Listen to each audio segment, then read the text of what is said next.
Olá, estudantes de contabilidade, modalidade ensino à distância da Universidade Federal de Pernambuco. Sou o professor Carlos Antônio Soares de Andrade, professor da disciplina Economia 1. E vamos começar aqui a apresentar o conteúdo. Já coloquei no Moodle, né, no ambiente virtual, o livro que será a base do nosso trabalho. Ele será um roteiro, né? Vou colocar mais algum conteúdo para a gente seguir os nossos estudos. Bom, sou professor economista e tenho um mestrado em engenharia de produção pela UFPB, né, Universidade Federal da Paraíba. Bom, sim, a avaliação da disciplina será feita através de atividades distribuídas, porque como vocês ingressaram agora recentemente e teve um processozinho da matrícula, então fui orientado para apresentar um processo de avaliação, porque agora no dia 8, que não está marcado, não dá para vocês fazerem uma avaliação completa. Então a gente vai fazer uma avaliação e algumas atividades vão ser distribuídas para valer a pontuação. Tá? Depois eu passo para vocês os detalhes. Bom, seguindo aqui meu roteiro, né? Agradeço aos que já participaram do nosso fórum de apresentação. Então, informações interessantes sobre vocês, de experiências. Algumas pessoas já são graduadas, outras não. Outras estão começando também a experimentar esse meio de ensino, né? A ensino à distância. Eu falo para vocês que eu também estou experimentando essa novidade. Minha experiência toda tem sido, até então, do ensino presencial. Tá? Eu ensinei mais de 30 anos na Universidade Federal da Paraíba, hoje na Universidade Federal de Campina Grande, no campus de Campina Grande, no curso de Economia, e para outros cursos também. E aqui, essa é uma das primeiras experiências aqui de colocar uma videoaula para vocês. Tá? Bom, vamos começar aqui pelo assunto da economia, né? O conteúdo próprio da disciplina.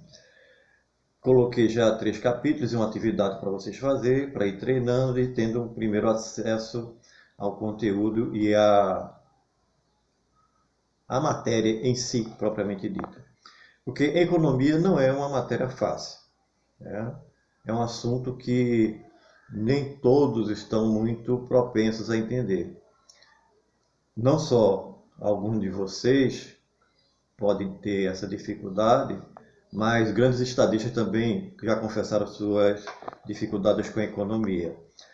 O estadista britânico Winston Churchill, né, que teve um grande papel na Segunda Guerra Mundial, dizia que conseguia entender quase tudo, mas não conseguia compreender a economia. O economista inglês Alfred Marshall, que foi o responsável pelo atual formato de ensino de economia em todas as faculdades de economia do mundo, né? No início do século XX, ele criou um método de ensino e esse se espraiou e virou o padrão do ensino de economia em todo o mundo. E ele diz que a economia nada mais é do que o estudo da humanidade no que se referia aos negócios normais da vida. Então, a economia estuda os negócios normais da vida. Tá? Mas quando a gente começa a se aprofundar, a gente vê que os negócios normais da vida não são tão fáceis de se entender. Qual é a principal fonte de dificuldade do entendimento da economia? É que alguns comentaristas costumam simplificar a explicação do processo de economia, mas verifiquemos o seguinte: um indivíduo, né, ele vai tomar uma decisão, por exemplo, de se deslocar para algum destino, sair da sua residência e vai para algum destino. Ele vai ter que tomar a decisão de qual transporte ele vai utilizar. Ele pode utilizar o transporte próprio, mas na economia moderna existem outras alternativas. Ele pode pedir um aplicativo, ele pode chamar um mototáxi. Em algumas cidades do Nordeste tem um serviço de mototaxistas. Ele pode chamar um táxi. tá? Então, aí já são várias alternativas. Ele tem um leque de escolhas. Isso aí é que se chama tomada de decisão. Ele tem esse leque de escolha e pode tomar uma decisão. Só que, além dele, várias outras pessoas, naquele determinado momento, no mundo, estão tomando a mesma decisão, né? Então, não é só ele. E a decisão dele envolve outras pessoas. Quem criou o aplicativo, o motorista do transporte, tá? Os gestores do transporte urbano. Então, todas as pessoas estão incluídas. Então, a decisão do indivíduo não é a decisão isolada que só afeta ele, né? Vamos falar de outro tipo de decisão. Seja o dono de um negócio. O dono do negócio todo dia vai ter que tomar decisão. Quanto é que ele vai comprar de mercadoria para estar no estoque, né? Quanto é que ele vai definir de preço para vender, para quem, quanto. Como ele vai decidir se ele contrata mais alguém ou vai ter que dispensar alguém, né? Hoje vivemos uma pandemia e vários negócios fecharam. O desemprego aumentou. O gestor público tem que decidir se vale a pena aumentar o imposto ou criar um imposto novo. Que comunidade e qual o grau de carência daquela comunidade vai merecer a atenção para receber subsídios, ajuda do poder público. Então, todas essas decisões são realizadas por esses agentes econômicos, depois vamos verificar quem são os agentes econômicos, são tomadas de forma simultânea. Todos estão tomando essa decisão ao mesmo tempo. Em algum momento, alguém está tomando uma decisão econômica. E lembrar o seguinte, todas as decisões econômicas envolvem mudança de estado de algum recurso. Necessariamente não é um desembolso financeiro. Alguém não está tirando dinheiro do bolso. Essas decisões, elas são simultâneas, interdependentes, porque mexem com outras pessoas, tá? Elas têm uma ação que se desenvolve no tempo e no espaço. Então, a decisão tomada hoje ou agora, ela pode ter um efeito imediato ou um efeito posterior no tempo, ou um efeito imediato e se estender por um determinado tempo. Essas decisões também impactam também no espaço. Elas podem acontecer num local, ativar um outro agente econômico numa outra localidade e depois repercutir em um outro local geograficamente, né? Então, essas são as características das decisões econômicas. Elas são simultâneas, interdependentes, têm efeito no tempo e no espaço, tá? E quais são os fatores que podem interferir nessas tomadas de decisão? Cada indivíduo vai estar envolvido em alguns fatores que fazem com que ele vá tomar decisão. Quais são esses fatores? São, primeiro, avaliação da necessidade daquela decisão. A decisão pode ser para atender uma determinada necessidade. O grau de urgência é de imediato ou pode esperar algum tempo para atender aquela necessidade?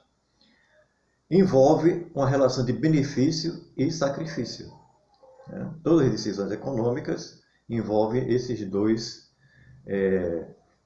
aspectos de benefício e sacrifício. Inclusive, na teoria econômica, existe uma expressão em inglês chamada trade-off.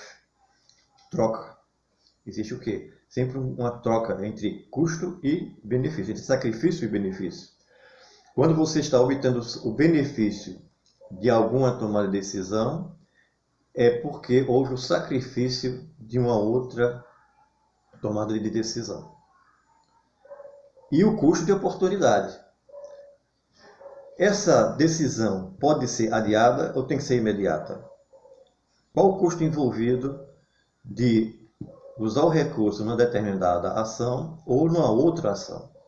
Então, esses fatores, estão interferindo na tomada de decisão.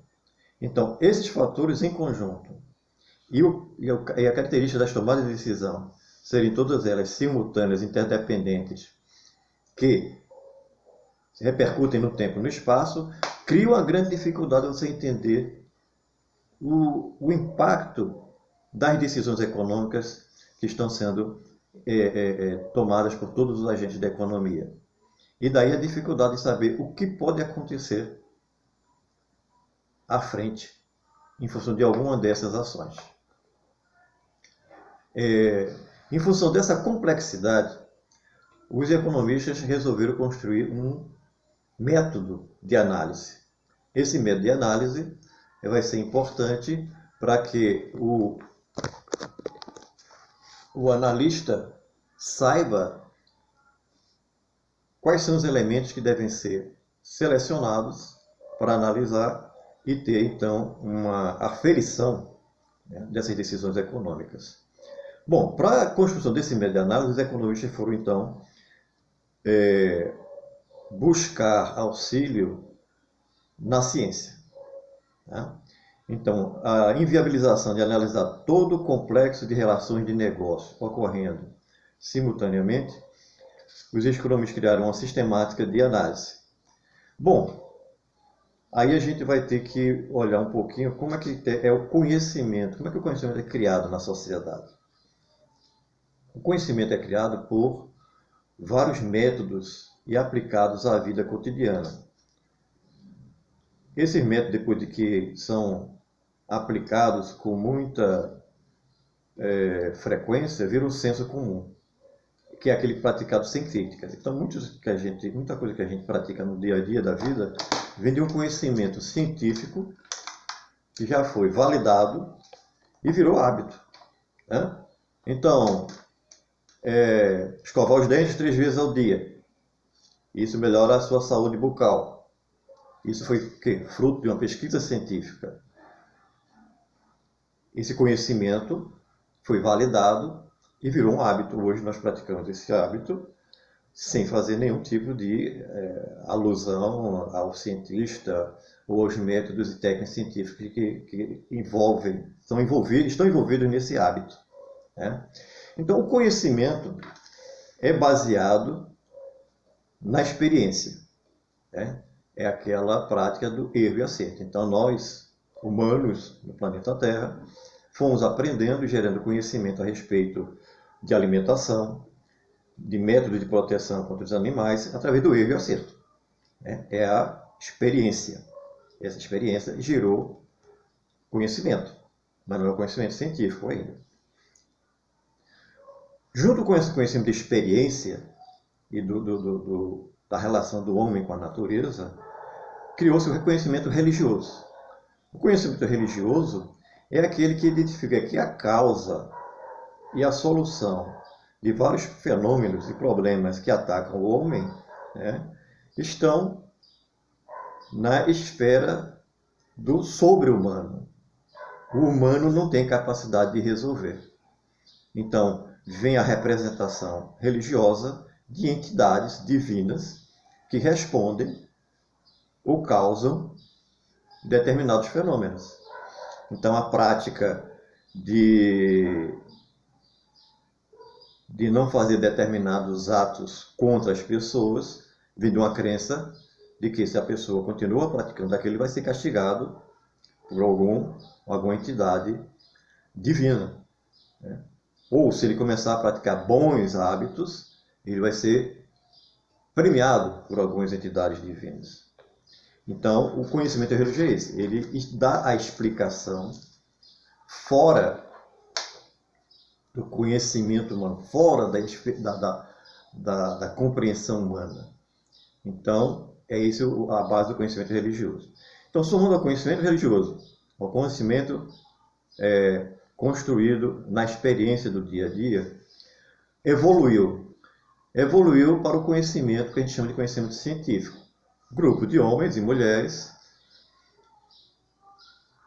começaram a registrar sistematicamente, ou seja, tem um registro físico escrito, já tínhamos então o conhecimento da escrita, de fatos, então a sequência de registro dos fatos, das quantidades envolvidas nesses fenômenos, né, criou o quê?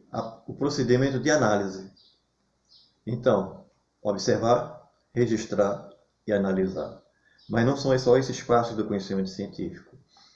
Esses achados têm que ser confrontados com outros, tá? Com outras pessoas.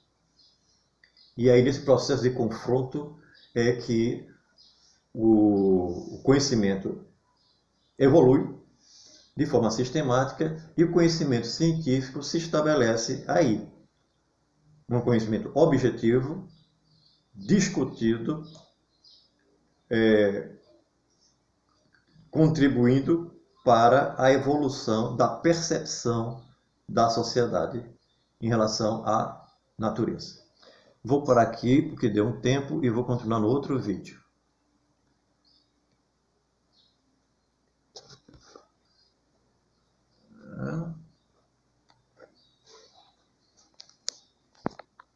O que é que eu faço agora?